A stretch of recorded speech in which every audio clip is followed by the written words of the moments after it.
क्यों बचाएंगे? क्योंकि कभी भी बुद्ध के फॉलोवर किसी भी तरह से कानून तोड़ने में विश्वास नहीं रखते, ना वो मानसिक रूप से ना वो शारीरिक रूप से किसी को नुकसान पहुंचाते हैं। तो आज भी वो यही काम करेंगे।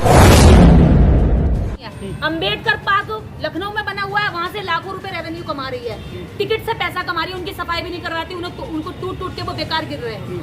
वहां जहां जहां से पैसा कमा रही है वहां पे कोई कार्रवाई नहीं है।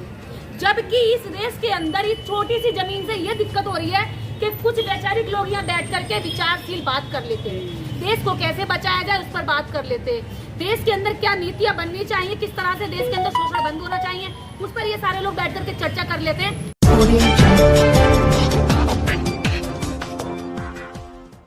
आज जिस तरह से संकट की घड़ी में हम लोग सब यहाँ बैठे हैं, ये कोई बहुत बड़ी बात नहीं है।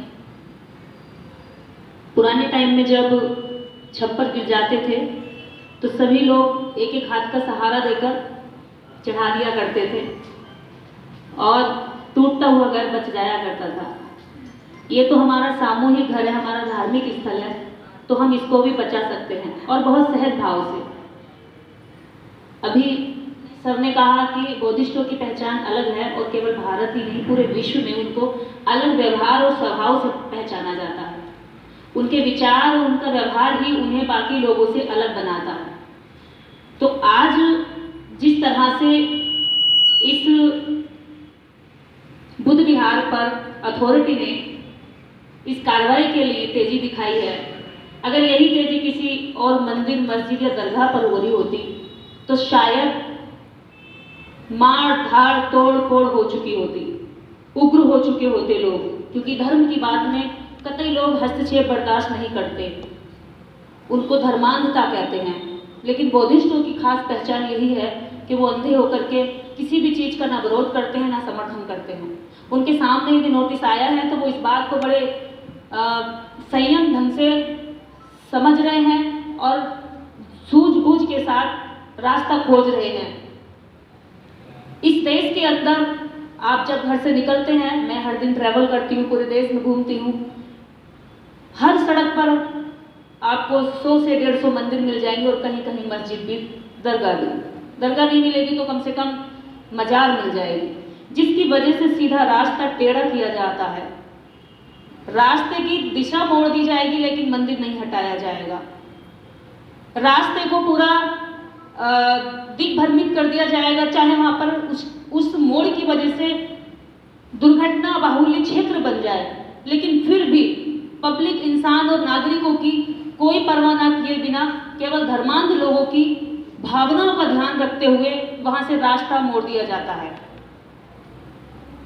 पर आज तक पूरे भारत में, मैं कश्मीर से कन्याकुमारी और पूर्व से पश्चिम देश के हर कोने में मैं गाड़ी से भी ट्रैवल करती हूँ और हर तरह से मैं घूमती रहती हूँ, मैंने आज तक भी पूरे भारतवर्ष में एक बुद्ध विहार नहीं देखा जो सड़क को घेर रहा हो, जो आम जनता के रास्ते को अवरोध कर रहा हो, या सरकार को ऐसा चैलेंज सामने आया हो कि उसको बौद्ध विहार के समर्थकों ने कहा हो कि मंदिर नहीं हटेगा, बौद्ध विहार नहीं हटेगा, आप चाहे रास्ता किधर को भी निकाल लीजिए।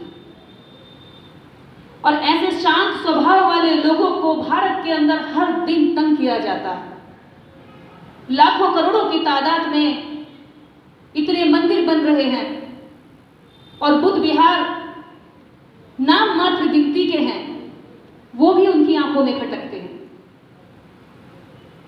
सेम वैसे ही जैसे एक बुद्ध को खत्म करने के लिए 33 करोड़ की गणना की गई, वैसे ही बुद्ध विहारों को या तो छीन लिया गया, नहीं छीन पाए तो उनका देवीकरण कर दिया गया,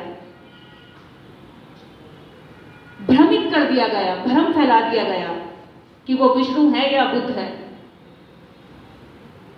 वो कौन सी देवी है, वो कौन सा बुद्ध है।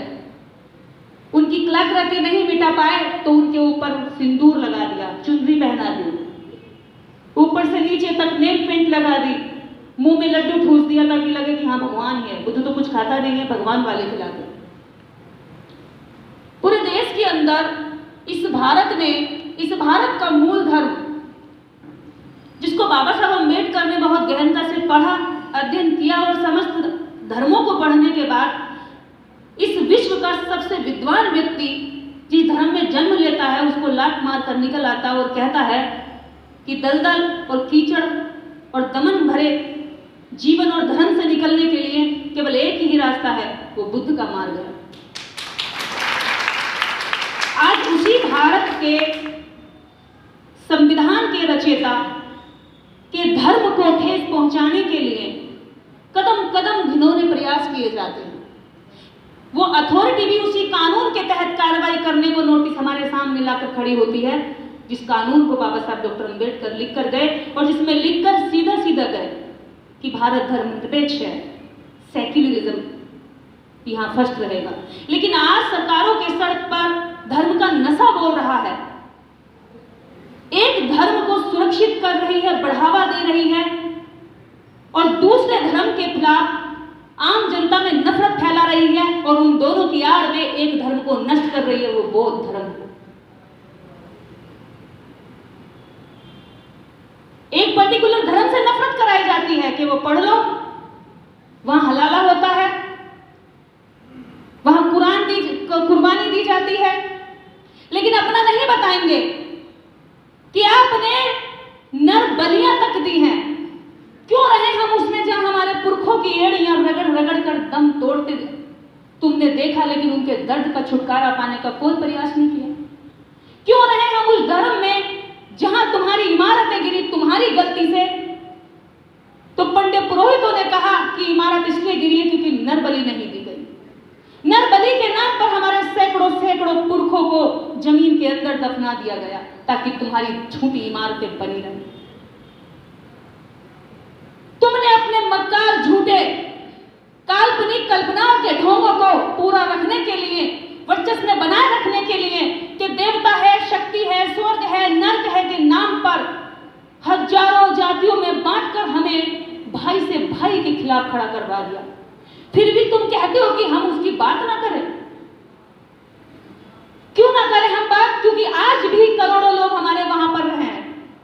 उनको लाने के लिए हम बताएं नहीं कि भाई तुझे कौन सा कोड़ हुआ है, कौन सी बीमारी की चपेट में तू आ गया है। जब हम बीमारी का नहीं बताएंगे तो इलाज कैसे बता सकते हैं?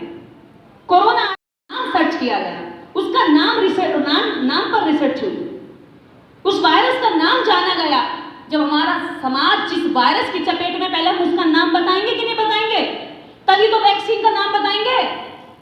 समाज की, भारत की सबसे बड़ी महामारी, भारत को लोग कहते होंगे कि कृषि प्रधान है और कृषि भी इस देश के उन्हीं लोगों के कंधे पर है जिनको बाबा साहब अम्बेडकर ने उस धर्म से हटकर बुद्ध की ओर जाने को कहा। भारत कृषि प्रधान क्षेत्र देश नहीं है, भारत जाति प्रधान देश है। घोर जातिवाद, यहां धर्मवाद से ज्यादा घिनौना या जातिवाद खेला जाता है। इस बुद्ध विहार को बचाने वालों की भी एक जाति ढूंढ ली जाएगी।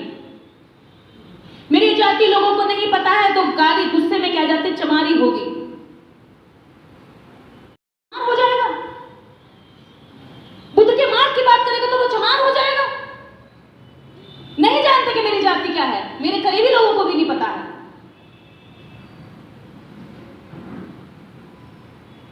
अगर कोई महिलाओं के साथ न्याय की बात करेगा तो वो चमारी हो जाएगा।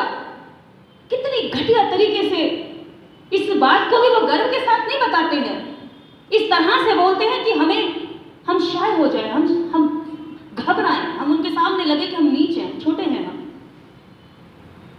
इस घमंड ने सदियों से मानव मूल्यों का नाश किया है और इस देश की धरोहरों को बर्बाद करने का मतलब केवल बौद्धों का नुकसान करना नहीं है, पूरी मानव सभ्यता का नुकसान करना है। क्योंकि विश्व की या भारत की कहीं की भी किसी मानव सभ्यता ने पहला कोई मंदिर बनाया है या कोई इमारत बनाई है तो मानव सभ्यता की पहचान है कि उस समय वो कितने विकसित ब्रेन के लोग थे। यूनिवर्सिटियों को बर्बाद कर दिया गया। नालंदा 3 महीने जलती रही, 3 महीने तक जलाया गया, क्योंकि नालंदा के अगर कागजों में लिखा हुआ लेख होता तो शायद 4 दिन में जलकर राख हो गया होता। शिलालेख और ताम्रपत्रों पर लिखा हुआ जो 3 महीने धूम होकर पिघलता रहा। लेकिन आज भी केवल 10% विरासत खुदाई हुई है। जब आप बिहार नालंदा जाएंगे तो आप देखेंगे कि आपकी विरासत को किस तरह से बर्बाद किया गया था। केवल बौद्धों की या सम्राट अशोक की या इस देश के मूल लोगों की विरासत बर्बाद नहीं की थी, वो इस विश्व स्तर पर ज्ञान देने वाली, जिसने भारत को विश्व गुरु बनाया।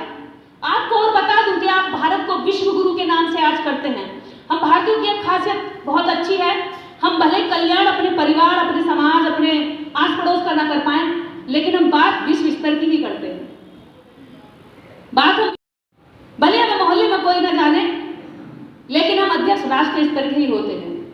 ये अच्छी बात है, सोच बड़ी होनी चाहिए। लेकिन बड़ी चीज ये है जब हमको कहा जाता है कि हम विश्व गुरु बनाएंगे भारत को। पहले ये तो बताइए कि विश्व गुरु किसकी वजह से भारत बना?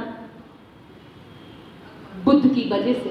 बुद्ध को पैरों में रख के, किनारे करके, अपमानित करके तुम थोथा विश्व गुरु कैसे बना लोगे? तुम चरस और गांज में हुल्लड़ दंग मचाकर सड़कों पर एक नारे के साथ बच्चों में, महिलाओं में फरसे और तलवारें लहराकर, दहशत फैलाकर भारत को विश्व गुरु कैसे बना लोगे? कैसे बना लोगे विश्व गुरु? जहां बलात्कारियों के साथ तुम खड़े होते हो, उनके लिए आमरण अनशन करते हो, उनके लिए कलेक्ट्रेट पर जाकर धरने देते हो, कैसे दूसरा देश तुम्हें आदर्श मानेगा? अरे यहाँ तो महिलाओं के साथ जाकर के खड़े होते हैं, कौन सा देश तुम्हें आदर्श मानेगा? नहीं मानेगा। अगर वो आदर्श मानेंगे तो इन अम्बेडकरवादियों और इन बौद्धिस्टों को मानेंगे जो न्याय के साथ अजनबी के लिए खड़े हो जाए। झूठा विश्व गुरु बनाना चाहते हो और सच विश्व गुरु का जो नाम है उसको दबा के रखना चाहते हो। दोगलापन से विश्व गुरु नहीं बनेगा। विश्व गुरु की उपाधि कहां से मिली आपको वो जानना पड़ेगा। भारत के अंदर जब नालंदा यूनिवर्सिटी में हेनसांग फाइयान जब पढ़ने आए, चीन के 2 विद्यार्थी थे जो आपकी नालंदा यूनिवर्सिटी से पढ़े थे, उनकी किताबों में भारत की मेरी यात्रा, इस विश्व गुरु को, इस भारत को विश्व गुरु क्यों कहा गया, इसका पूरा जिक्र है। जो नालंदा विश्वविद्यालय है उसमें मिलने वाली डिग्री का नाम जानते हैं आप क्या था? जैसे कोई भी अपना वैलिड सर्टिफिकेट देता है यूनिवर्सिटी या कॉलेज, नालंदा विश्वविद्यालय की डिग्री का नाम था सारीपुत्र 108 विश्व गुरु। सारीपुत्र 108 विश्व गुरु। इस नाम से जब डिग्रियां पूरे विश्व में लोग पढ़कर गए तो उनकी डिग्रियों से पता चला कि ये विश्व गुरु विद्यालय से पढ़कर आया और भारत का नाम विश्व गुरु के नाम से पढ़ता चला गया। विश्व गुरु बनाएंगे, भांग पीकर विश्व गुरु बनाएंगे, अपराध करके विश्व गुरु बनाएंगे, लोगों से एक धर्म के लिए जबरदस्ती जागरण, पाठ, पूजा करवाकर विश्व गुरु बनाएंगे। आपको पता नहीं है शायद, उनके पास पूरा मीडिया है, इलेक्ट्रिक मीडिया, प्रिंट मीडिया, और कई हजार, आप कल्पना भी नहीं कर सकते, कई हजार आईटी सेल के वर्कर हैं जो मोबाइल उनके खड़े होकर बैठकर काम करते हैं। उन्हें पता है कि अब वॉर हथियारों वाला नहीं आया, टेक्निकल वॉर हो गया है। कैसे? अब आपका वो टेक्निकल वॉर में आपको कैसे हराएंगे, कैसे, मैं बताती हूँ। आपके खिलाफ यदि कोई भी अभी इसी बुद्ध विहार के खिलाफ अगर उन्हें कोई भी प्रोपेगेंडा चलाना होगा तो कुछ काम तो उनका 2 शब्द बोल जाएगी स्ट्रीम मीडिया, और बाकी 99% झूठ बुलवाएंगे वो सोशल मीडिया से। इतनी तेजी से और इतनी जोर से, इतने कॉन्फिडेंस से झूठ बोलो कि सच्चे आदमी को भी लगने लगे कि मुझ में तो गलती नहीं। और वही हमारे साथ होता है। इतनी जोर से और इतनी बार झूठ बोलते हैं कि हमारे लोगों को लगता है यार सच कह रहे थे क्या, बिना खोज, बिना जाने समझे लोग मान लेते हैं। कितने लोग हैं ऐसे जो इतनी रिसर्च करेंगे, सोचेंगे, बैठेंगे? बहुत कम। इस डॉक्टर अंबेडकर के अनुयायी, अंबेडकरवादी इस भारत को विश्व गुरु बना सकते हैं, ये मीडिया के सामने।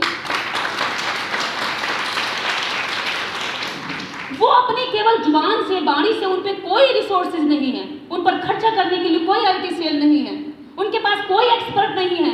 ये अंबेडकरवादियों को ट्रेनिंग देने वाला कुछ भी कोई संसाधन, कोई एकेडमी नहीं है। उसके बावजूद ये खुद से ट्रेन होते हैं। इनके अपने कोई साहित्य नहीं है, इनके पुरखों की कोई बाबू, इनकी जमीन जायदाद नहीं है, कोई व्यापार नहीं है इनके पास पुश्तैनी कुछ भी नहीं है। इनके पास पुश्तैनी अगर कुछ है तो वो खाइयां हैं, गड्ढे हैं, दर्द है, पीड़ा है, दुखन है, वो नासूर है जो सदियों से उनको सताया गया। अगर वो उनको छूते हैं तो पुरेना जैसा हो जाएगा। इसलिए वो उन जख्मों पर भी खड़े होकर के वो सच की लड़ाई लड़ते हैं और पूरे कॉन्फिडेंस के साथ लड़ते हैं। न जान की कीमत जानते हैं, न मान की कीमत जानते हैं। कि देश खतरे में है, मुसलमान बहुत बच्चे पैदा कर रहे हैं, पूरे देश को काबू में कर लेंगे।